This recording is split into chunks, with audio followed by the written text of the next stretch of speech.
আমার আজকের এই লাইনটা আমাদের দেশের বেকার ছেলেদের জন্য। 6 থেকে 7 বছর বয়সেই তুমি পড়াশোনা শুরু করবে, 25 থেকে 26 বয়সে তা শেষ করবে। এবার মা বাবার কাছে পর্যাপ্ত পরিমাণে টাকা পয়সা না থাকায়, অফিসে মামা খালু না থাকায় বছরের পর বছর ঘুরেও চাকরি হবে না। তারপর বৃদ্ধ বাবা মার কাঁধে বসে তোমার বেকারত্ব জীবন পার করবা। অন্যদিকে তোমার শখের মানুষটারও বিয়ে হয়ে যাচ্ছে।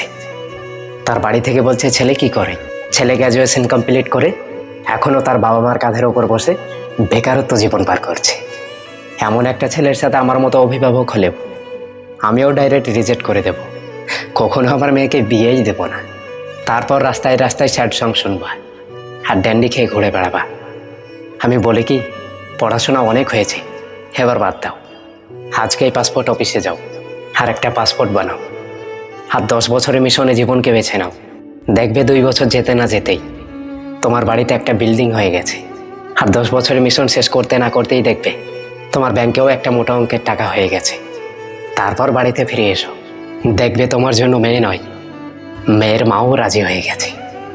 So baby, come to Dubai.